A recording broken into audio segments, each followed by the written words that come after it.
Well, it's that time again, Tech Heads. It's Aussie Tech Heads time. Welcome. It is episode 608 on the 1st of November 2018.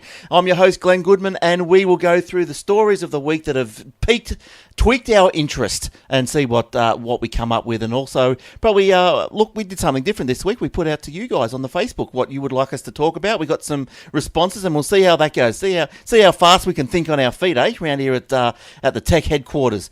We are brought to you by athwebhosting.com.au. If you want some drag and drop website builder, it's free for the pro and business plans. Servers operate on fast SSD drives, immediate activation, SSL statistics. Oh, jeez. I hope it's not going to be one of those episodes. SSL certificates, Aussie support, domain registration, easy install, WordPress, Drupal, and more. And also start new company. You can register your company fast and easy, direct with ASIC. Get all the documentation into your inbox within about 10 to 20 minutes. It's all there for you to then go and trade. So good on you. Startnewcompany.com.au. All right, let's see who is on the show this week. No surprises, but let's have a look anyway. First of all, we have Joe. How you going, Joe? I'm good, thanks, Glenn. How are you? Excellent. Good stuff. Good to see you again. And Jordan. How you going, Jordan? I'm here, mate, and I'm unmuted. Good. we like the unmuted version of you. It takes me a minute to answer every week. You're like, hello, Jordan. It's like there's radio silence just for a second. Munted. Yes. All right. Good stuff.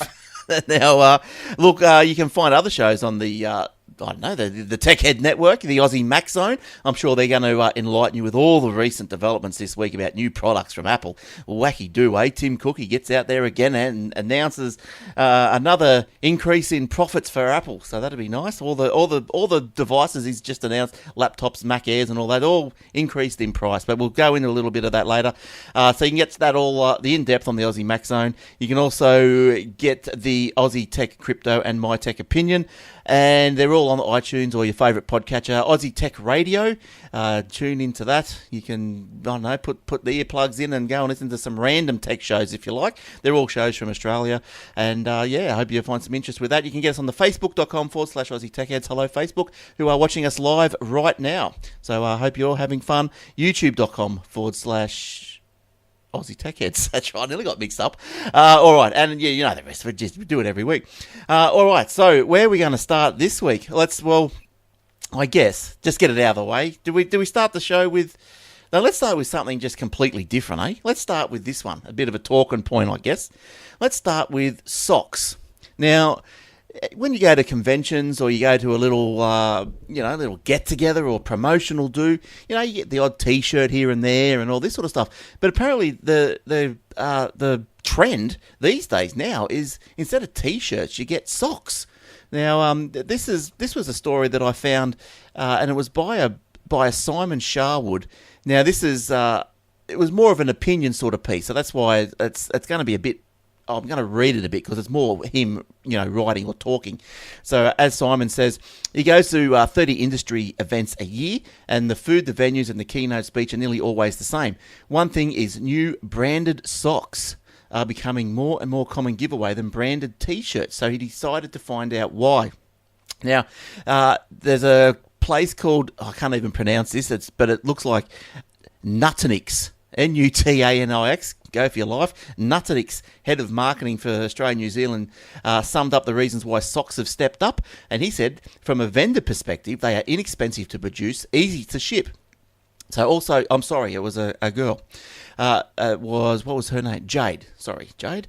Also, socks can be more bold or unconventional in their design than the T-shirt, and people will still wear them. Finally, from a punter's perspective, socks are a grudge purchase. So any chance to circumnavigate the annual sock purchase pilgrimage is usually welcome. So there you go. What do you guys think about socks as a giveaway? Something different. It's probably easier for, if you wanted to get your brand out there and be a bit more edgy. I was at a CBIT 2018 earlier on in the year, and I was amazed that there was a few suppliers there that were also giving away socks. And I thought, well, this is really weird. Why are they giving me socks, Yes. Is there any particular reason, like, is there a mind frame thinking about why socks? There is, yes. So one, socks are easy because they fit most people. But whoever scores free socks and whatever they wear with them, they're going to see them a lot. Because when you think about it, you wear a pair of socks once a fortnight, and you see the brand on them 4 times during that period. So you're putting them on, taking them off, putting them on, taking them off. So it's not like it's not third parties seeing the brand. It's you. It's you with the sock wearer. So probably just keeps it in your mind, and it's not sort of out and about. So I guess that you can say remember that time when Microsoft, I think, wasn't there was a, I'm not sure if it's real or not, but Bill Gates said, I don't want anyone in this company using an iPhone. I banned them. And everyone was banned from iPhone. So you might have been a bit of an Apple supporter. You're not going to walk around with a Apple T-shirt, but you might have had a little hidden little Apple sock on your ankle, and no one would be the wiser. But I'd say I didn't wear the socks that were given to me. They were like funny colours. That one was like a bright orange. The other one was like a bright yellow. Right. Okay. Yeah, I don't even remember the brand that was on there, but I never ended up wearing them. Yeah, okay. Well, I guess you just didn't get the right ones, Joe. Like, if you got some Alexa socks, you'd be all in, wouldn't you? Or Google Home or something. Yeah, that's right. I did get a couple of USB sticks, which they came in handy. You format them and you start using them for yourself. But not good quality, though. I've had a couple of those. I think socks sound great. Like over the years with my band and stuff, there's always been like drink companies and stuff giving us out. You'd get like Corona thongs or a Corona hat or something like that. And it's always T-shirts in a plastic bag or something to chuck out to the crowd from the stage. And I think socks are so much better. I've never had them, but they've got to be easier to throw across the crowd or throw at people than a T-shirt. Well, that's right. What about you with a band? More fun. They're chucking socks at people. Yeah, and like, what about you with a band? Instead of chucking T-shirts at someone, the catcher... Chucking socks. Yeah, well, the catcher might grab the shirt, but it might not be the right size, and probably odds on that won't be the right size. But you start chucking some socks out, Oh, I'd be filling the socks up with some ice blocks or something first, and then chucking them out there. Knock someone out with some socks. Yeah, it'd be much more fun. It'd be like playing football from the stage, wouldn't it? Yeah, well, it could be. Now, Brisbane-based workforce software as a service provider Tanda gives away about 20,000 pairs of socks a year, and mostly at trade shows. So, Senior Workforce Success Executive. Well, that's a new title, Success Executive. I want to be one of those. Phil Johnson said the company's sales team also uses them to get a foot in the door. That's probably a pun there somewhere. But, yeah, probably. Yeah, but socks, eh? There you go. Something different to start the show with. A bit different sort of story, but who would have thought socks are on the... Well, hopefully people will change their socks a little bit more often if they've got some extras floating around. Socks are on the way up, eh? What? Hold on to your socks. Get some more socks. That's right. You're coming up with all the sayings now there, Glenn. That's right. Yeah. So there you go. Next time you want to do a promotion, think about socks. All right. Now, what have we been asked on Facebook this week? Because I put a little post out before the show because there's not too many stories around. And we got a few responses. Some about Bitcoins. I'll leave the Bitcoin stuff to the Aussie Tech Crypto, which I gave them a bit of a nudge, actually, after we got that story, that suggestion to hopefully get another episode out of Jace and Will. Hey, Will, if you're listening, and Jace. Now, Alan... he's asked about BlueStacks. Now, Jordan piped up and said he knows all about BlueStacks. I didn't know about BlueStacks, but then... I know about BlueStacks. I wouldn't say I know all about BlueStacks, but I know about BlueStacks. Well, tell me to start with, what the hell is a BlueStack? Well, it's basically like VirtualBox, but it's for Android operating systems for your phone. So you can have a virtual phone running on your computer, and then you can install all the apps and from the App Store and stuff like that. Right. I think there is even an Apple one out there that you can get an virtual Apple one as well. I can't remember what it's called. If you Google it, you'll probably find it. There's probably not many of them, but there is one out there you can install that will do iOS. Right. Okay. So there's Android games, BlueStacks. Yeah, because that's what Alan was talking about. I think he was. Could you talk about BlueStacks, which lets you run Android apps on the Mac OS and Windows 10? Yeah. So I guess if that's what you're wanting to do. Look, I have done, I'm not sure if it was BlueStacks or not, but I did do I loaded up an emulator on a Windows 10, worked quite well. Yeah, look, I just brought up a second ago, there was the top 5 alternatives to BlueStacks, because I've been through BlueStacks and there's others. There's Remix OS Player, which is actually pretty good. I haven't used it, but I've read good reviews about it in the past. Nox Player is another good one I've tried. Now, just it was a really fast one. I can't remember what it was called. Just sorry to interrupt it's not you. in this list, but yeah. Sorry to interrupt you there, Jordan. But something crazy just happened with your picture. Did the Facebook Live thing fall over? Yeah, it looks like you paused it by mistake, perhaps. No, I didn't touch it. It So looks like it's reconnecting. Okay, so what we'll do, we'll come back to BlueStacks because it was a Facebook question, so we'll come back to that when Jordan can figure out what's going on. But we'll ask Joe, what's Joe been up to? What's been going on, Joe? I saw your post through the week about commanding your video camera with Alexa. That's right. I've got a projector, and the remote on it's a bit dicky. It's not working very well. So I thought, I wonder what I can do to get it to work without the actual remote. And I do remember having the Broadlink controller at home. So I ended up connecting up the Broadlink controller. And for those that are on the video at the moment, it's one of these things.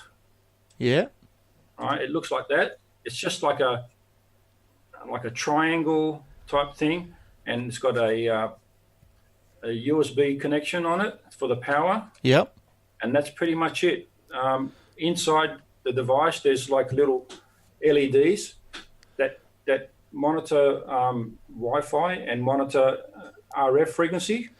Right. So basically what you have to do is you go through the setting up on the app, and the app makes it connect to the Wi-Fi first. Yep. Then once you connect that to the Wi-Fi, you then go ahead and get your remote control and you point it towards the Broadlink. Then the Broadlink calculates and finds the frequency and finds all the different functions that the remote can handle via the Broadlink. Right. Yeah. So therefore, and then what that does internally, it then converts the RF signal or it's an infrared signal, which is normally on the 433 band. Connects that to the Wi-Fi, which then goes through to your app on your phone. Wow. So what I ended up doing during the week was I ended up connecting that to my Google Home. Yep. Or Alexa? So, not my Google Home, my Alexa. That went all right? Yeah, and I've just basically walked up to Alexa and said, Alexa, can you turn on the projector? Oh, how good's that? Yeah. And then it just boots up the projector and away it goes. Yeah, right. Wow, there you go. So you need one of these little Broadcom devices? Yes, you need one of these little Broadcom devices. They're about $50 or $60. Right, just going to try and see if I can Google one, and we'll have a bit of a look. Broad Connect Everything. There we go. That must be it. Yeah, and not only does it connect the projector, but it'll also connect any non-smart TV, any non-smart DVD player or CD player, any non-smart device that runs on a remote control. So where did you buy this from? Off the website or from a store or eBay? I actually got this one from Alibaba. Oh, yeah. Sorry, AliExpress. Because AliExpress, that's the more of a consumer type That's site. the consumer version of the Chinese supplier. You have got Alibaba, which they're more the business side of things. Alibaba will sell you in the hundreds or the thousands of devices. Yes, right. Where AliExpress, they do have the same. They do have in the hundreds, but they also allow people to buy 1, 2, or 10. Nice. So let's have a look at products. Let's have a look. I think you've got the wrong link up there. It's Broadlink, Link. Broadlink. Okay. Broadlink. Yeah, well, that sounds pretty good, doesn't it? So that little device can sit anywhere in the house? Yeah, I normally place it in front of my TV. Right. In front of my projector in this case. And if you go to facebook.com/Joe the Gadget Man, you'll see a little demonstration on how it works there. Okay, nice. So do you do how you set it up and everything, or was it? I haven't done how it sets up. All I've basically done was just show you how it works. But if anyone is interested to know how it's set up, send off a message here at Aussie Tech Heads for me, and I'll be only too happy to tell you how it's done. Nice. Yeah, good on you, Joe. Yeah, well, you can reach Joe at joe@aussietechheads.com.au. Yeah, that Broadlink, I don't know why that page didn't work. They might be... Broadlink, Broadlink. Yeah, that's what I'm typing in, but it just seems to be a bit slow. Just doesn't want to come up. But anyway, so broadlink.com, go and have a look at that. I was going to ask you another question about that, but it's slipped my mind. But that's good. Yeah, but you can and I haven't actually done it yet. That'll be my next little project, and I have got a Google Home at home, but for some reason Google Home is not fully compatible with this Broadlink. It's meant to be, but I can't get it to go. So there's something to do with the app where it's trying to authenticate via the Google Home, right? Where it won't allow me to connect it. So therefore, I'm going to have a problem trying to connect that one. I might even go and use that program we were talking about last week. If this then that. ITT2. Yes, yeah, that's not a bad little thing. Yeah. There's some, I think Microsoft has also got a product that does something like that.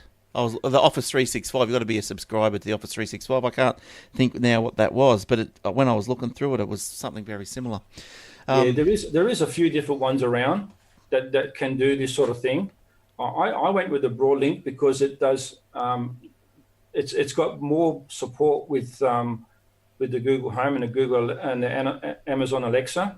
Yeah, you've got to look at things like that with integration with the app, between the app and the assistants. Are you finding the Alexa to be more malleable than the Google Home?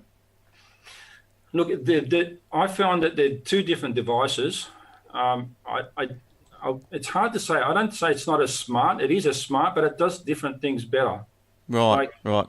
The Google Home will answer your questions, and it'll answer anything you want it to ask a lot better than what the Amazon does, in my opinion, anyway. Yep. But the Amazon has this little feature on there, which is really cool, and you can say things like, let's play the music quiz.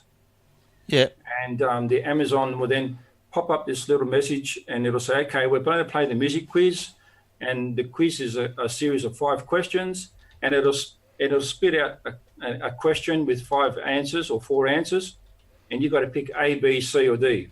Right. Okay. Nice. Yeah, so that's really cool. I might do a little demonstration on that and put it up on my webpage, on my YouTube page, just to show you how it works. But it's really cool. It does things like that.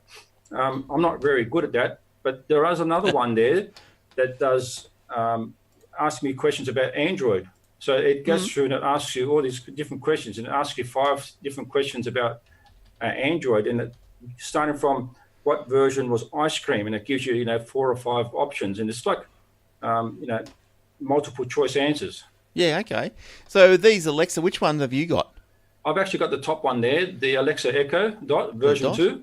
Right. So you can get this Amazon.com.au, $79. That's the one. What about? Remember, we're talking about that Google Hub. Are you gonna get one of those? I am going to get one of those. I don't think it's out right now. I think it's still on pre-order at the moment. I've seen it being advertised on TV and everything.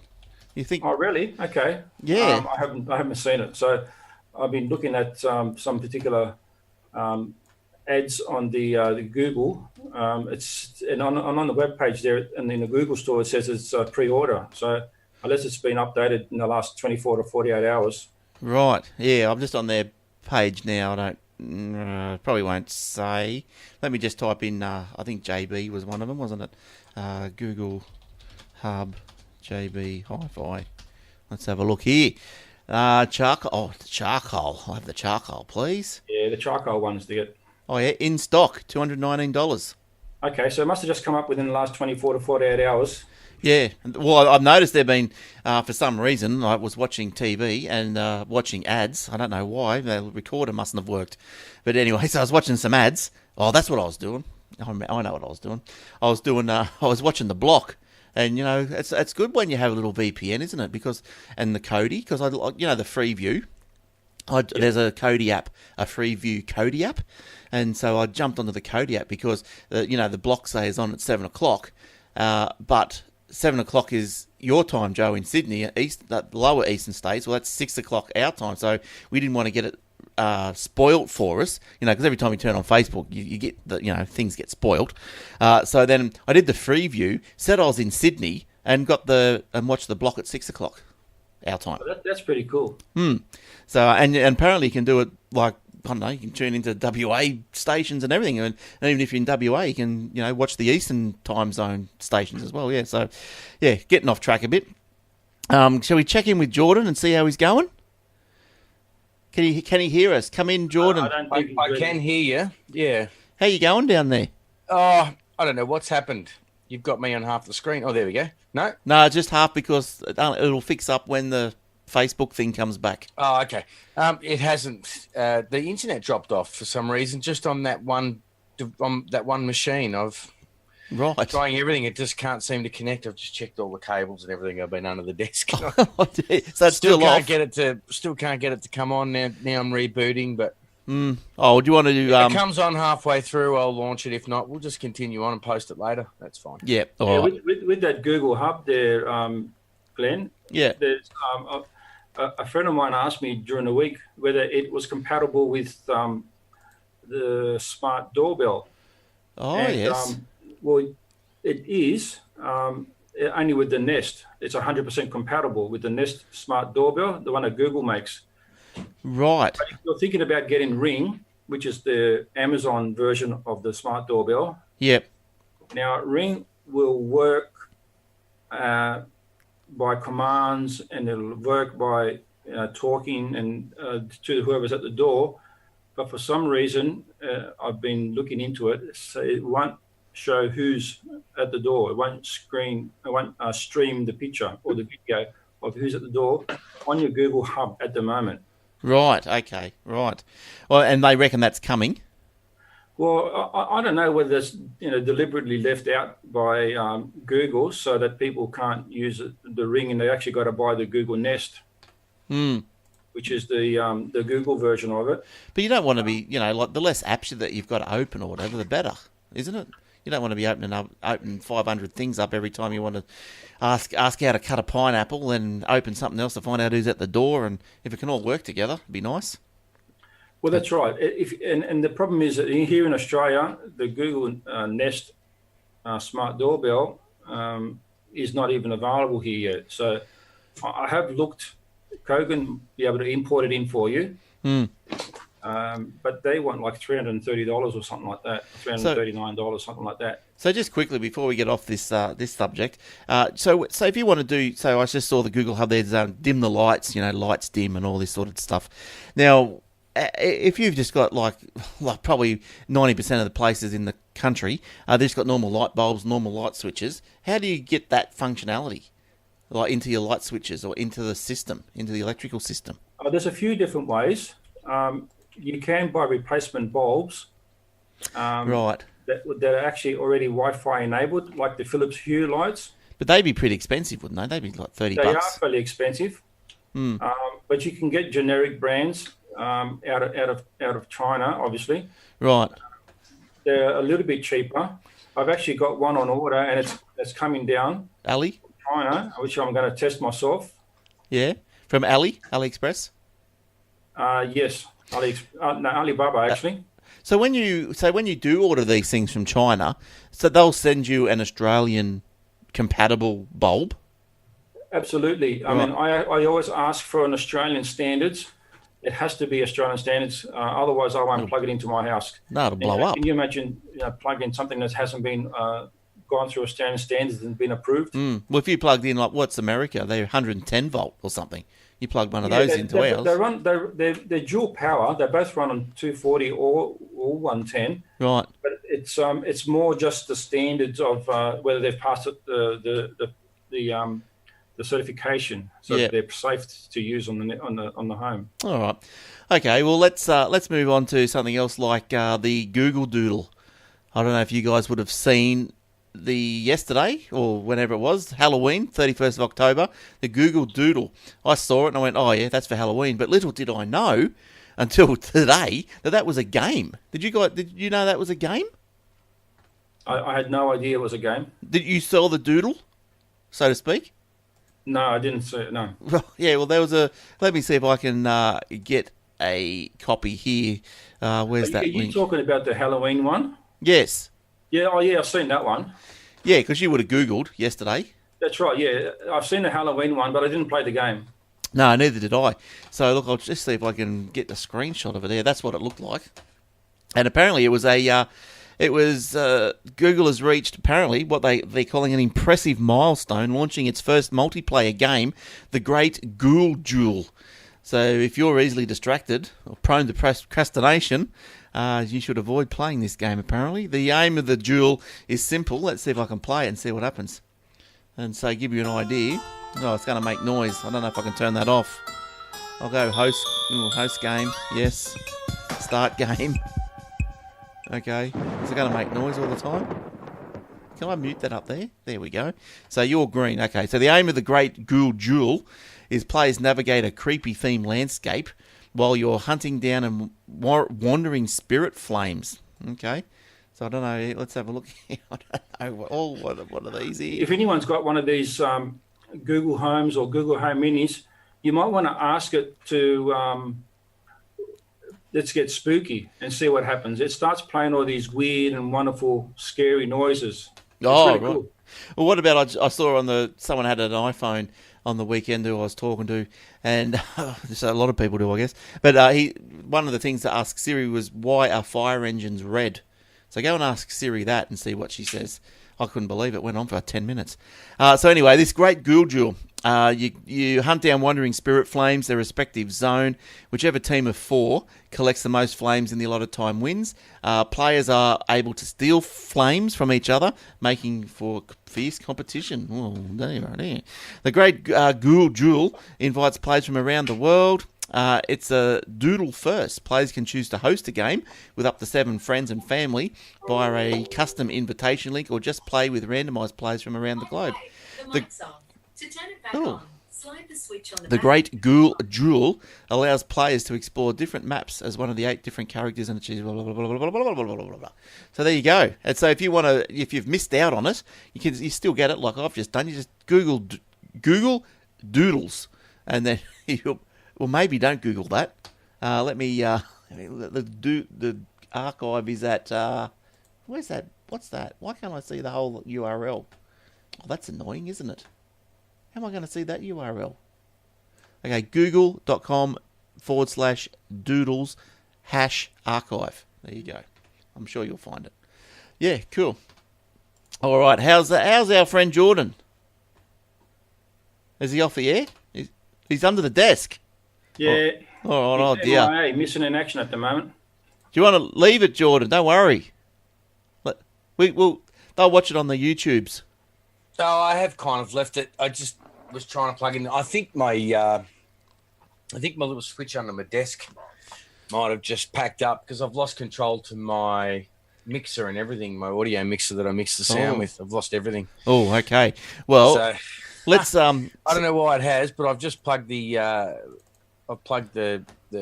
Facebook machine into another network. So maybe it'll connect up.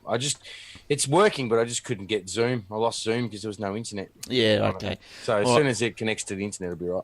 All right. So maybe if you can, just put an apology up on Facebook or something and say... If I can bring it in the next few minutes, I will. If not, I won't bother. I'll just continue on. I don't want you guys to be left with nothing to talk about, no news stories, and me not being here either. Yeah, we just wanted to bring you in on some of the action. Yeah, I agree. Oh, look, it's got internet now, so I might be able to put us back on in a minute. All right. Okay, well, let's... what's Joe... What do you got to talk about, Joe? You're talking about a robot. Oh, just before you go on... Sorry. Now, before we go there, I've got this Google Home here with me. Yeah. And I just want to see I want you guys to hear what it says when you say, "Hey, Google, let's get spooky."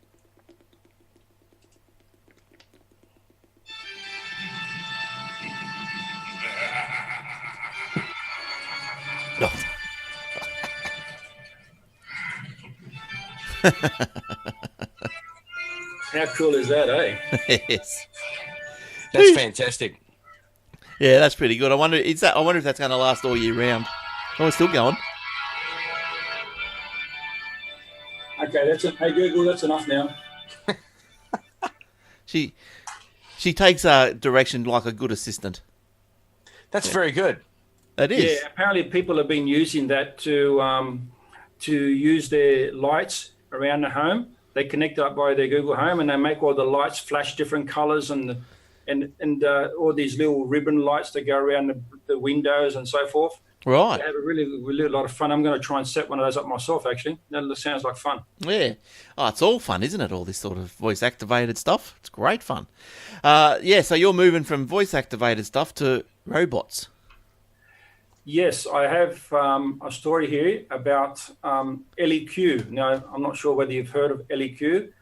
LEQ is a robot, and it's a companion for the elderly. Right, okay. So what, to keep them busy? Or what? Yeah, so basically LEQ is like a new artificial intelligence robot that is designed specifically to help elderly people be active and engaged throughout the day. It's Right. developed by a company called Intuition Robotics. This particular robot helps seniors access technology to stay in touch with their family and friends. It is also helped. It also helps its users to stay engaged mentally by providing them reminders to take their medicine, speak about the latest news, play their favorite music, and listen to audiobooks. So we've just got like a little clip up on the screen for those on the video. What's it actually doing? I don't get it. If you can see the clip, basically what it's doing, that little light that comes on in the front there, that's the robot itself. That there is like an indicator that it's talking or wanting an answer from you. Right. You can see the robot moving its head backwards and forwards like a little character.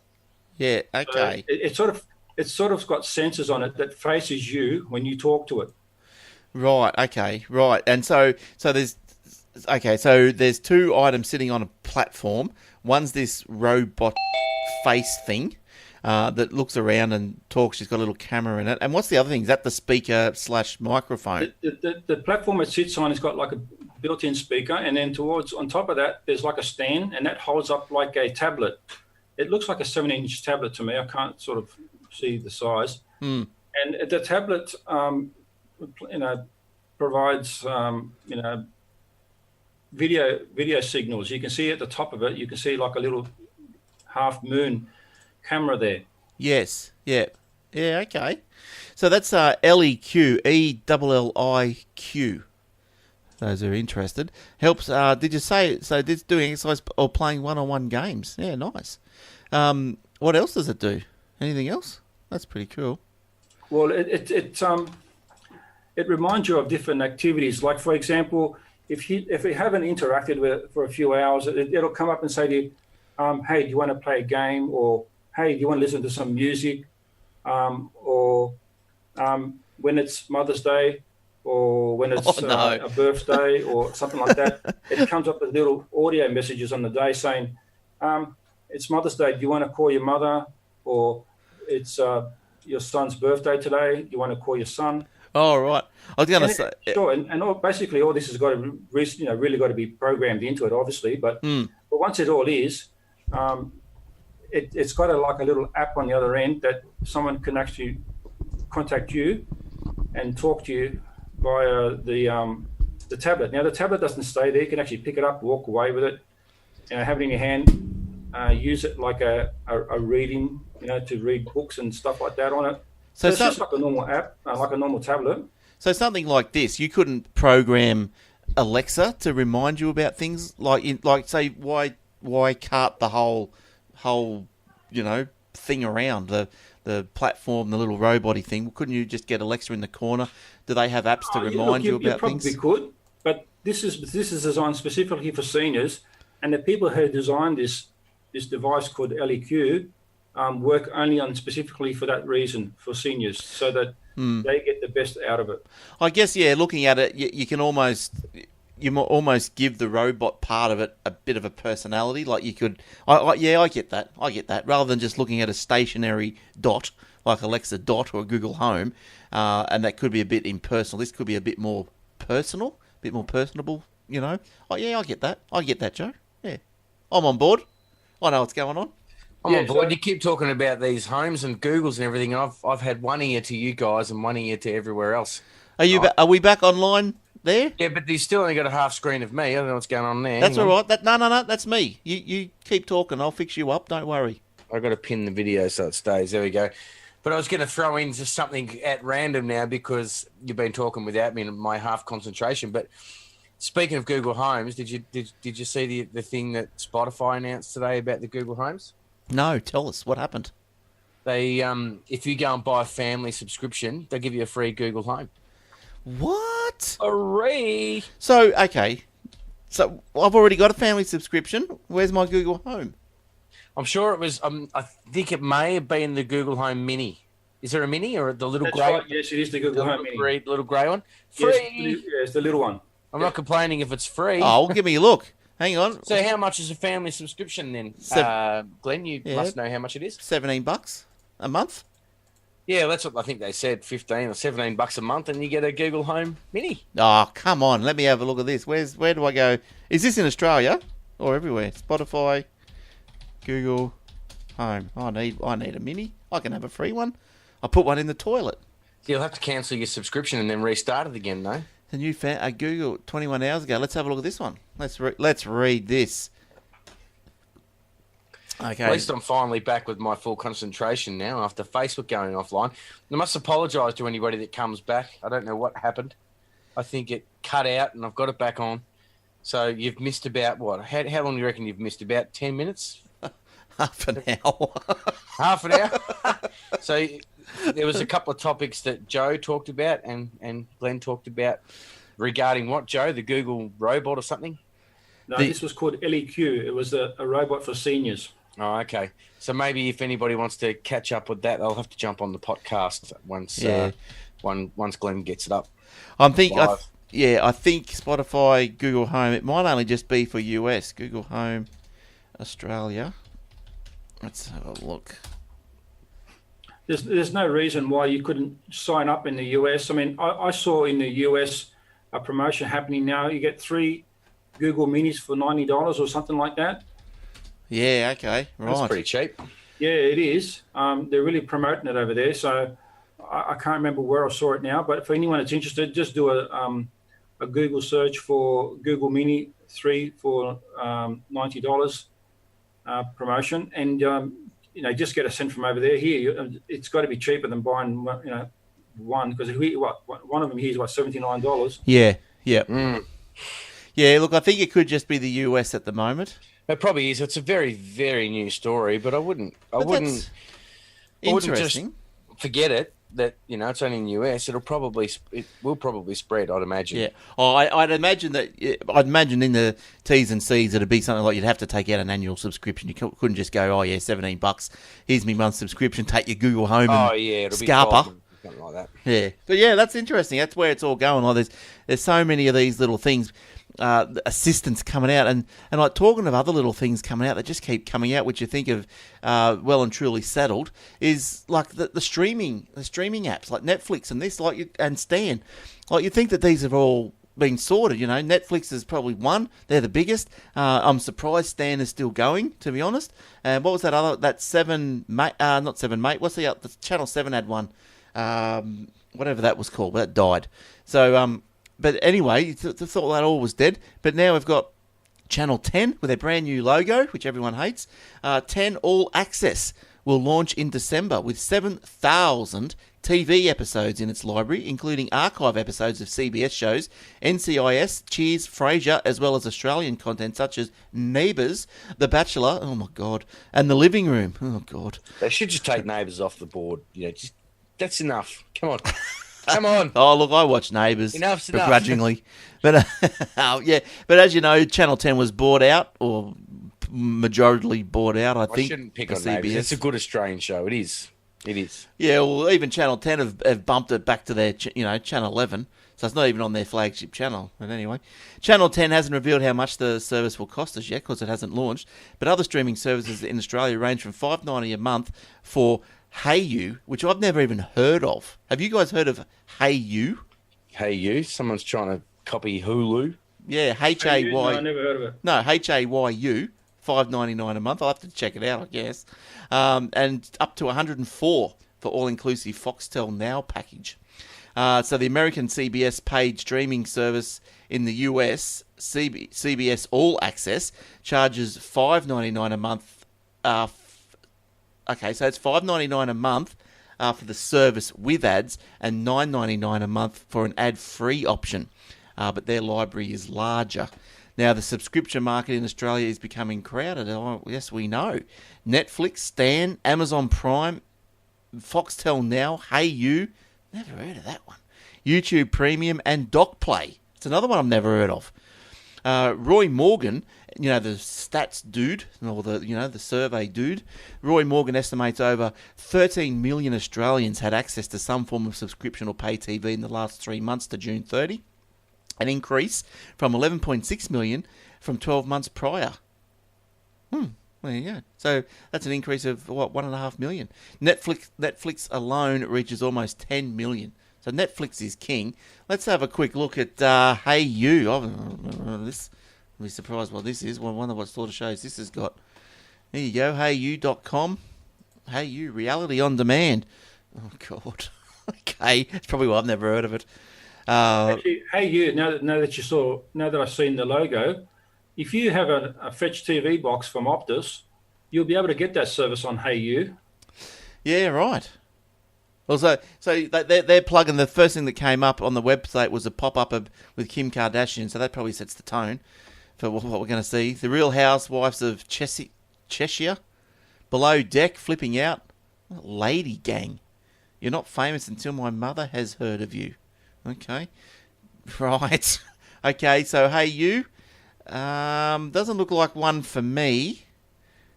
No, I have seen a couple of these shows. Flipping Out, I've seen. Oh, there's music. Oh, where's that music come from? All right, what's the other one? DocPlay. Let's have a look at DocPlay. My God, must be a documentary then, I'd say. DocPlay. What's 100 of the world's best documentary? I've never heard of this. Free for 30 days. DocPlay presents a curated collection of the world's most amazing and thought-provoking documentary. New titles are added each and every week.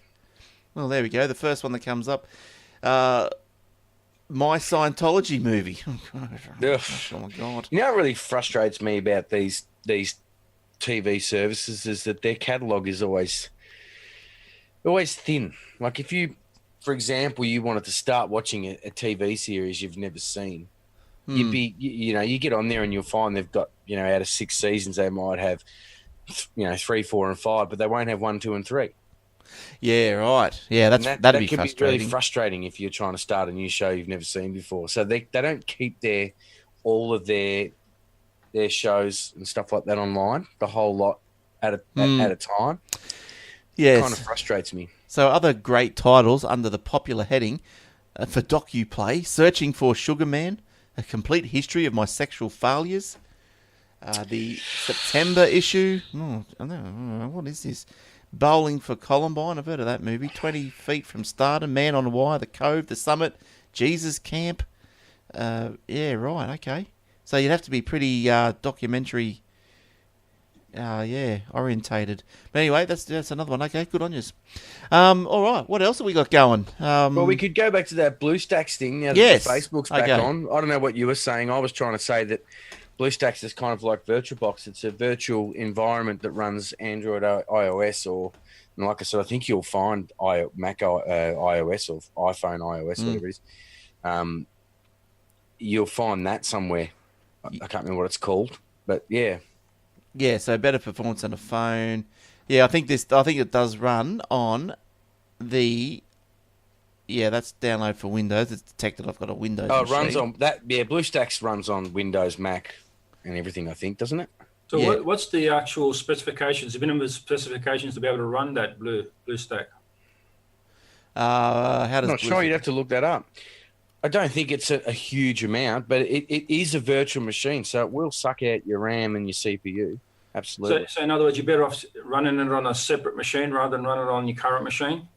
No, you can run on your current machine. I think you can.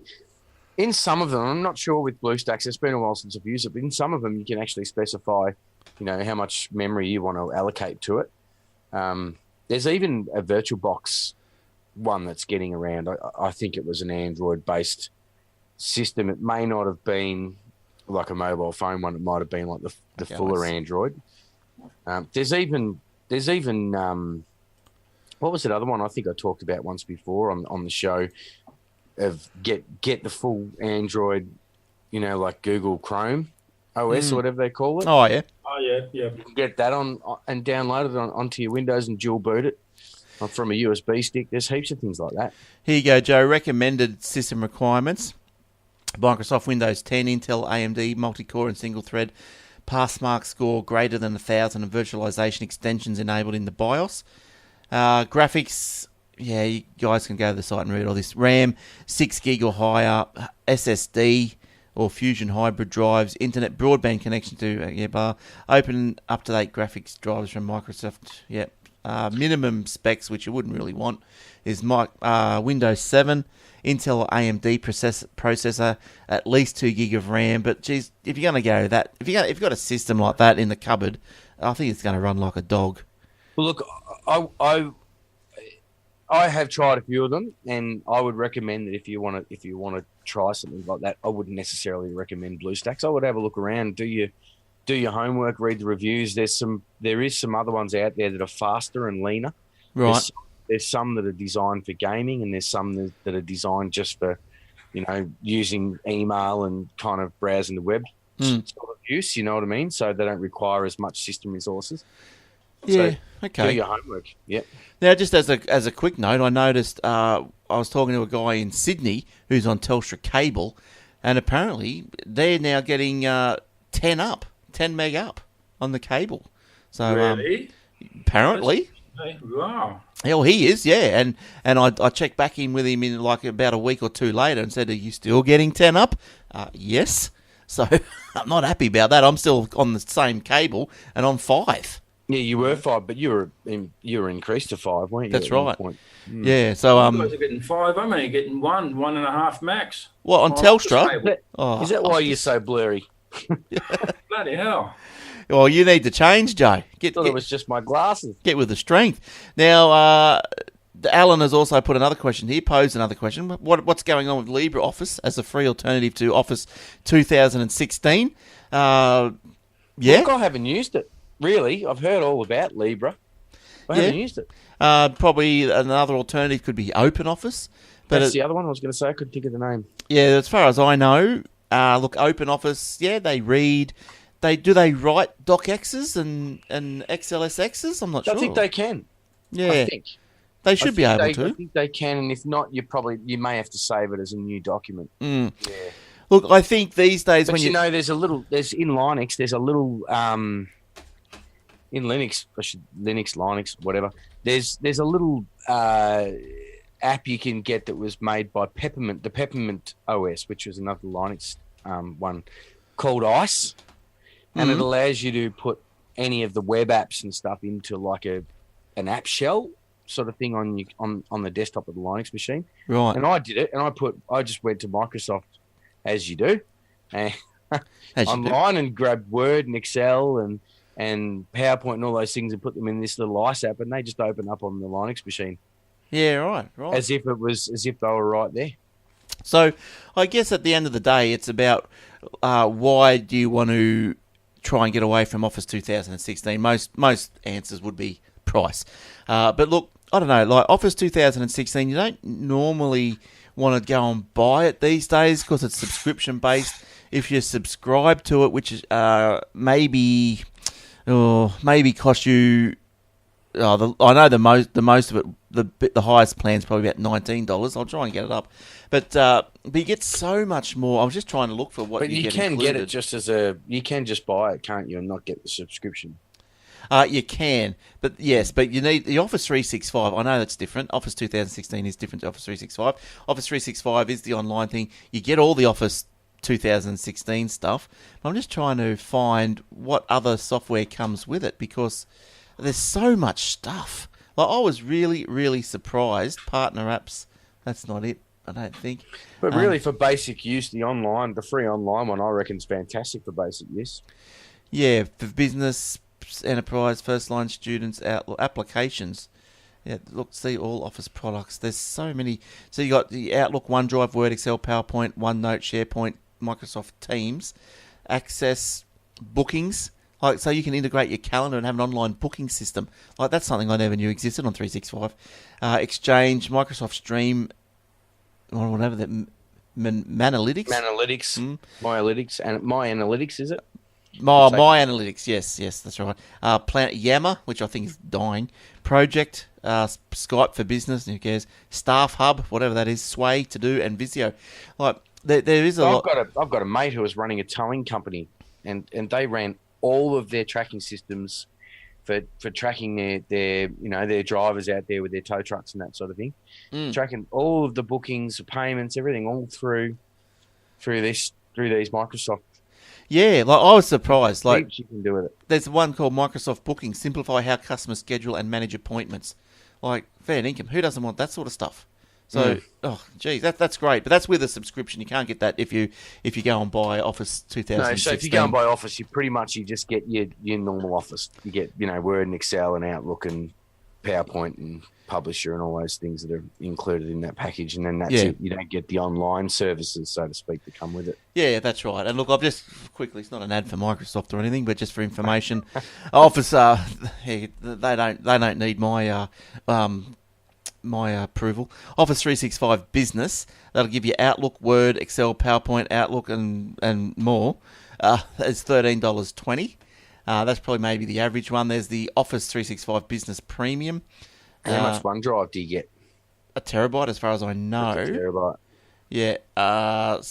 There's different plans. So the dearest one is that if you just want the Outlook only, pretty much Outlook only, the OneDrive, Skype for Business, SharePoint, and Teams.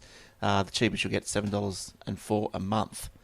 So it's funny. I had to do the school laptop thing this week for my daughter who's starting year 7 next year, and the school's kind of pushed onto us what laptop they want them to have. I think it was a Lenovo something or other.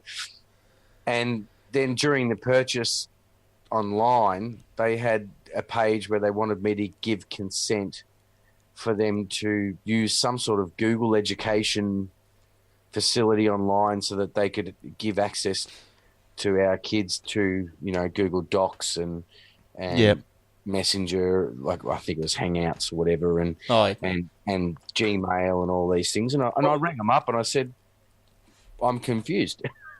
I said, why are you trying to get me to give consent for Google Docs and all this sort of stuff? I thought you were using Office. Yes. For the kids. Yeah. Office 365, they're getting that on their laptop as well as part of the package when they're at school. I'm trying to think. And they said, well, apparently there's some teachers that are advocating that they prefer to use that over the other one. So. You're probably thinking about Google's G Suite. No, it was Google Network Education or something. I think that runs through the G Suite. I've actually saw a demonstration of that when I was at one of the shows, education shows earlier on in the year. Apparently, I don't know why we have to confuse the situation with just more, I'm a little bit tech savvy, but most parents would get on and think they'd be mind boggled with that. Yeah, like why do we need two different systems? But I think if there's two different systems in a school, do you have to put a question mark on how much control the principal has there? That's right. Why can't the teachers just suck it up and do what everyone else is doing and kind of get on with it? There's a lot of people just don't like sucking it up these days. And unfortunately, everyone has to bend to everyone's will. But look, let's quickly look. I'll run through this quickly because it is an Apple story, and we did say we'd do it. But the Apple over the last couple of days has had another event, refreshes the Macs, the iPad Pros, and also at the same time raising the prices. So Apple refreshed some of the lesser known products at the New York event on Tuesday. So they're spreading the love around the country. Doing launches in California, launches in New York. That's good for them. So adding iPhone features like facial recognition to the iPad Pro and faster processors and better displays to some Mac computers that had gone years without an update. I know everyone's been crying about those things. All the devices are going to hit the stores on the 7th of November, counting new iPhones and Apple Watches released last month. Apple have more than blah, blah, blah. Prices for the iPad Pros increased, to $12.29 and $15.29 for 11 and 12.9-inch models, though Apple plans to keep the older 10.5-inch version on sale at $9.79. Good on you, Apple. The new version of the MacBook Air, originally released back in 2011 with I suppose, the famous ad on YouTube or on the TV, just slip it into an envelope. I still remember that. Will feature a higher resolution display and thinner bezels and start at $18.49, up from $14.99. Apple said the Mac Mini, poor little Mac Mini, hasn't had an update for ages. Everyone thought it had died. Will get, what's that? Add processing power and memory capacity and start at $12.49. $12.49. Did they tell you that it's an absolute spaceship and that everybody should go out and buy one? Pretty much, I think. Yeah. Just hovered around the room. Great marketers, the Apple. I'll give them credit for that. Well, I think when I bought my Mac Mini, it was, I think I spent about maybe $600-700 for it. And at that time, it was just a cheap way of getting a Mac. You know, like you put your own monitor and all this keyboard and all that with it, and I've still got it just right here. It's what I record the show on, the audio GarageBand. So like it's been going like a champion. It's like a trooper. But yeah, $12.49. That gets into the realm of a really good PC. You know, that you could run similar software on. But you wouldn't run PC. Stuff. Not if you're a Mac guy. No way. Well, no, not if you're a Mac guy, but the reason I bought the Mac was for GarageBand. I was using Audacity, which when it fell over, it was almost impossible to reconstruct what you'd already recorded back into some sort of legible or audible, thing, clip. So that's why I went, because the GarageBand will record it as it goes, and if something happens, you just have to load it back up and push play, and at least you've got what you've done. But anyway, there's obviously better things out now for the PC. You just got to do whatever you feel comfortable with. That's right. If the Mac Mini blew up in my face now... It's like Pro Tools originally was only ever on Mac. Yeah, right. And everyone used to say you wouldn't record audio with anything other than Pro Tools. With anything other than Mac, sorry. But that was because Pro Tools was on Mac, and they said the audio did a better job and everything on Mac. But things have come so far in that time. I think Mac was always the graphic designer's dream machine and the audio dream machine. PCs may have caught up a bit, but yeah, look, if you were into graphic design and real audio, I think you're right. I think Ivan and I would go for a big chunky Mac of some description. Do you know? Look, I've got a mate who's a photographer, does video. And stuff like that as well. And he swears by PCs. He reckons that the whole idea of doing video editing and photo editing on Mac is a whole load of hogwash, he reckons. He said he'd much prefer to go out and buy a good PC and have control over what graphics card he puts in his PC. Than go out and buy a Mac and not have any control over that at all. But see, that where would be the problem for me, was because, like, say, with GarageBand, when you boot it up, it's probably aimed at maybe a prosumer, maybe consumer. Everything just is set and it just works. I'm not into decibels on this track or decibels on this thing and peaks here and troughs there. I'm not interested in all that. And sure, with a PC, I could go around and twiddle all these things to my heart's content. But I think, maybe, I don't know. Well, look, I think I said to Will one night on the show a long time ago, and I think it may have turned into a long conversation, but I as you do, and I try to tell Will that I remember in the old days when they brought out, DVD burners. They were like the whiz bang thing to buy at the time, and you wouldn't buy anything other than Pioneer. That was the whiz bang machine, and it cost you $600, and you wouldn't spend your money on anything else. No, but that was new technology. Now you can go down to the computer shop and you can buy a $25 Lighton or something like that. Yep, it'll do just as good. Oh, going down those stories. My first bubble jet. So it's a proof that technology has come so far that they all kind of end up almost on par at some point. My first bubble jet printer was $9.99. So Exactly. I think And I now you paid. can go to the post office and buy one for $40. It's probably got more features than that ever had. I bought a Banksia 14.4 modem for about 750. So Yeah, no, exactly. that screamed that thing. So technology catches up, I reckon. Now So yes, just a couple of quick ones from me, and then I think we're going to have a bit of a quick chat about how to help Joe out with something. But Royale's bendy screen flex pay phone. Now you go, what the hell is all that? Well, let me get a link up here so I can show you a picture for those on the video. So, actually, I can do better than that. There is a video. Let me see if I can get this video going for you. That'll be even better, won't it? I better mute that so it doesn't make any noise. There we go. Oh, quickly get on there and I'll talk about it. So apparently a little-known California-based company has laid claim to creating the world's first foldable phone. Now, the Royale Corporation, a specialist in manufacturing flexible displays, unveiled the FlexPay, FLEXPAI. interesting. Yeah, handset at an event in Beijing. So when opened, the device presents a single display measuring 19.8 centimeters. That's pretty big, bigger than many tablets. When folded, it presents 3 smaller screens on the front, the rear, and the spine of the device. So the 6-year-old company, and no one's ever heard of them, said it would hold 3 flash sales to consumers in China on the 1st of November. That's now. You better hurry. Get a plane. Go grab a plane. Yes, but isn't Samsung like just around the corner about to bring one out? I think so. But isn't that good? Looks good. The phones are priced, and they're phones. I thought I don't know, I'd like to see them more as a bit of a tablet. It'd be like a little notebook, wouldn't they? I think the idea is to do away with the tablet and have the phone that can do both, isn't it? We've been trying to get phablets for so long. So apparently the deliveries will start in late December. The phones are priced between, this will be US dollars, between $12.90 to $18.63 depending on specifications. Royale says the Flexi Pay or Pi or Pay, I don't know how you say it. Can't fold it flat in half though, can you? It looks like it's pretty thick. You'd probably crease it if you folded it flat. You can't really put it in your pocket. It looks to me like a VHS cover. You know how he's holding it there, and he's trying to, a cassette cover.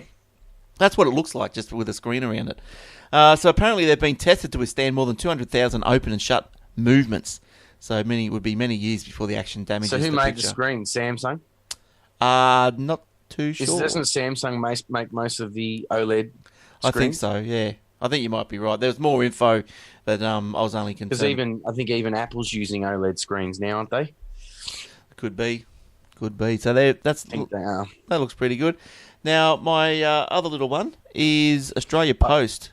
Oh, did you have a comment? Does anyone have a comment? I was just going to say I went into the Telstra shop today screaming Xiaomi.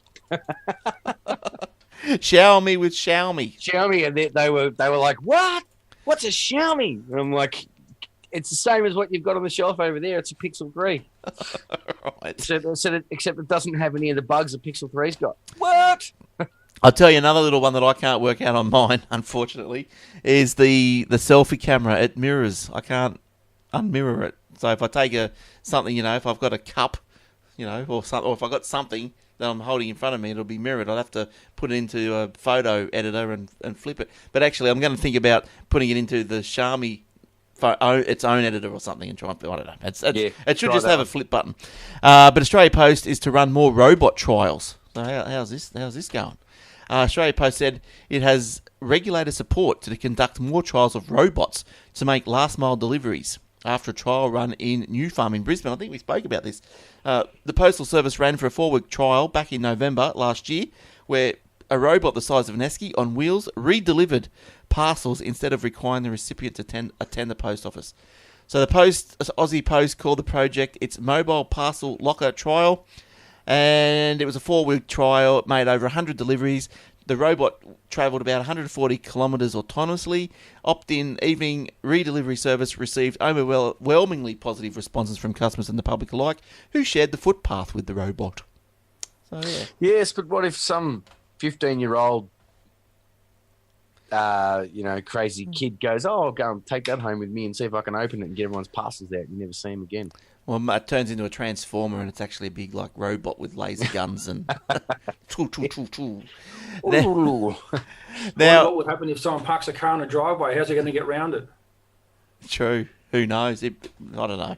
I don't know. Oh, it must have worked though, because It'll be the next hit and run news special will be someone ran over one. And... yeah, it killed my pet tortoise.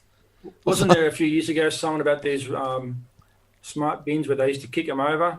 Oh, No, it was a smart robot, smart Yeah, patrol people robot. used to kick him over. Well, Kick them that's, over, and that was They it. couldn't get back up again. yeah, that had something to do with in a car park or something, wasn't it? Were they car Yeah, park? they had a few of them. They were like, what were they, Joe? They were like security robots or Yeah. something. That's right. There were security robots. They used to walk the streets and surveillance. They had cameras on them, and you could talk to them and all that. And some of the kids just went along and kicked it over and made it fall over on the side, and that was the end of that. Now, It's like modern day cow tipping. yes. I've never gone into cow tipping. Have you been on the cow tipping expose? No, but I don't believe it's true that you can sneak up to a cow in the dark while it's asleep and push it over. I reckon I the don't cow think would see so. you coming. Oh, no, I think so. Now, look, just quickly before we go, Joe had a question before the show. It was all about he's got 4 email accounts. How can he get them on one screen? So that's One web screen or one computer screen? just one screen, Joe. One. Yeah, look, there's I know you can use Outlook and things like that, but I wanted to use some sort of web-based mail system where you can. I've got maybe about 7 or 8 different emails when I include my Gmail and when you include my business ones. You can do it with Outlook, with Microsoft Outlook. You can do that. And you can do it with without using Outlook. Google. Yeah, you can log into Microsoft Outlook, and I think you can probably do it with Gmail as well. I don't see You why can do it not, with but Gmail. Yeah, you can log in and add additional emails from external sources to your webmail account. Yeah. Why don't you like Outlook, Joe? I just prefer not to use it. I'm pretty. I haven't used it all that often, so I just prefer not to use the Outlook at the moment. But you like Gmail? Because you can do it with Gmail. I know I do use it with Gmail, and the app works really great when you got it on your phone. But for some reason, when you use it on the PC, via the browser, it just doesn't work the same. So what do you find is the problem? Like, does it not bring in all the emails? It doesn't bring all the emails in all the time. Sometimes it does, sometimes it doesn't, and I guess it depends on how much you ask it to. I mean, I know there's like time frames of when you want it to come in and when you don't want it to come in. Mm. So if you set up your email accounts at Gmail, have you set the added extra email accounts? So they set up as like pop accounts or IMAP accounts or something, are they? Or You can do both, right? You can do either. But so they collect mail from another server and then just bring it into your inbox at Gmail. Is that right? they do, yeah, they do that. But what I'm looking for is rather than having that, it's hard to describe.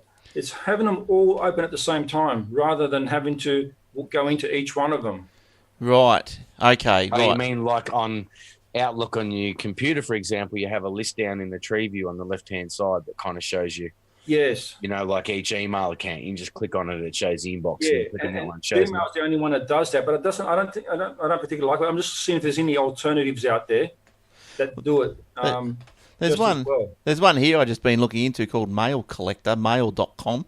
Yeah, but there's like a fee of like $30 a month or something like that, isn't there? Oh, yeah, free sign up. That's Yeah, so that's why I'm not even going to bother signing up for the 3-month trial, because if it's going to cost me $30 a month after that, I might as well just stick with what I've got. Yeah, that's right. So, well, maybe, so I wonder if any of those other solutions, Glenn, like your own that you could put on your own server, like Squirrel Mail or Roundcube or any of those things, would do something like that. Have you ever tried any of them out, Glenn? Yeah, you can't really import other ones from them. I'm just looking for the prices for this mail.com, but it's obviously going to be charge you something. Have you tried the Outlook one at all, Joe? I haven't, to be honest. I haven't tried it, and maybe I should. Maybe you should. YouTube, if you don't want to try it, we all know YouTube's got everything on it. Surely somebody's done a review of multiple email accounts on YouTube, and you could probably for Outlook and Gmail on YouTube, and you could probably see a review there somewhere. There'd be something there, Joe. But I wouldn't discount. Look, I don't mind the look of Outlook.com. I like it. Yeah, I don't mind. It's nicely, to me, it's nicely set out. And it's kind of very similar to the software version on your computer too, isn't it, in a way? So yeah, if I can Google I here. prefer it over the Mail app that comes with Windows 10, to be honest. The Mail app that comes with that is useless, in my opinion. And get some... Have you used the Mail app in Windows 10? That's hopeless. It's useless. I don't even know why Microsoft even... Yeah, that was something that someone suggested to me, to use the Mail app in Windows 10. And when I had a quick look at it, I thought, It does list the emails down the left-hand side, but it is ultimately an application on your computer. It's not going to be a web-based thing like you're asking for. yeah. If you want an app on your phone, I'd use 9. There is an app called Outlook for the Outlook stuff, but the app on your phone on the App Store for, I don't know if it's on iOS, it probably isn't, but on Android it's called 9, Nine, and that's a bit like blue, like the blue one or whatever it is that it's called, blue something or other. See, the thing is, if I'm using Gmail on the app in my Android phone, in there I could have all 6 or 7 or 8 of them in one app.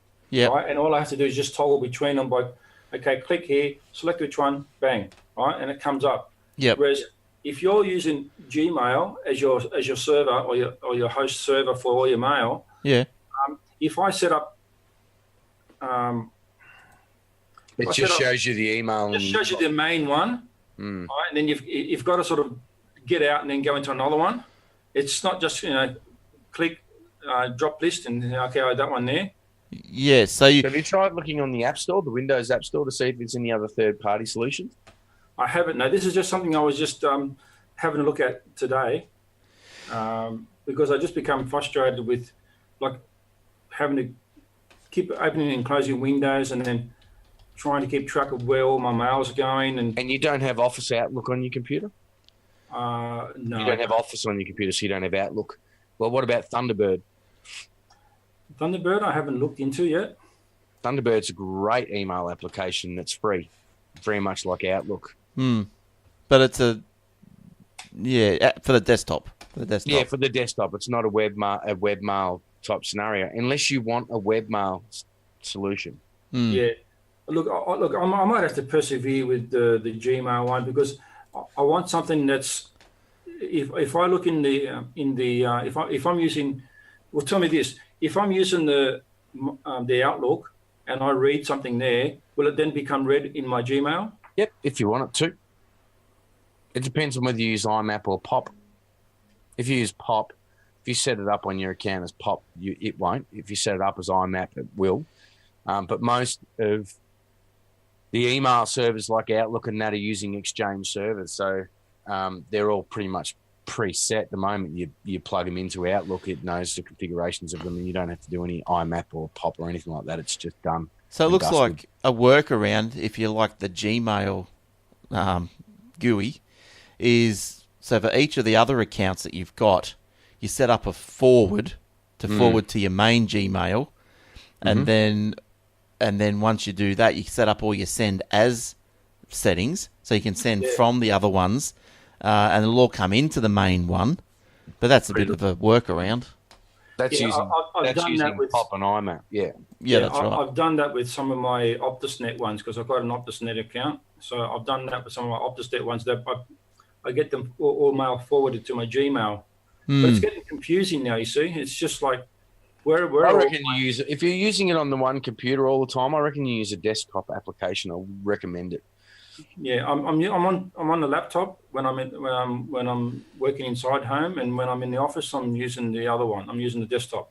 And the Gmail app in your phone is useless for synchronizing other email accounts too. But the thing with the Gmail app is that if I open up Gmail on my phone, my computer, it syncs. You know what I mean? I could leave something in draft, walk in, like on my phone, leave something in draft. I've been disturbed by a phone call or whatever. Yeah, it'll do that. It'll do that if my computer, and then take over from there. Or if I've got a picture on my phone, Yep. or something. I Well, think. it'll do that with Outlook or Thunderbird. They'll all do that. They'll all sync exactly the same way. Well, the way I'll have to have a closer look into it then. well the way I've got mine is that I've only got one inbox, right, and so everything else is forwarded. So, and I've set up pretty much like that way I've just said. I've just got one inbox. Like I don't have inboxes for every separate thing that I've got going on. I've only got one inbox, and if someone hits Glenn at something else, it'll, instead of going to an inbox, it'll just go whooshka. And you can straight. reply as well. That's can't right. You, you That's can right. reply as Glenn if it came into Glenn at Aussie Tech Heads, for example. And You can reply as Glenn at Aussie yeah, Tech Heads and the send it out Gmails through that yeah. server as well. If you've got that set up, the way I've got it set up, the Gmail is smart enough that if the email comes from Glenn at such and such and it's forwarded in, then if you go reply, it'll reply from Glenn at such and such. So it is smart like that. So maybe you just got to get rid of your inboxes, Joe. If you know what I mean. I've got to have a closer look at it because it's with talking to these Chinese companies overseas. I'm using two different emails. One where I want to do business with, and the other one I just want to make inquiries with. So because as you all know, you ask for an inquiry about something, and then 50 other or 60 other companies then start spamming you. Would you want to buy this, or do you want to look at this, or how about reviewing this? Yeah. You know, and I'm just trying to minimize my mail that I need to look at, you know, in all the different places.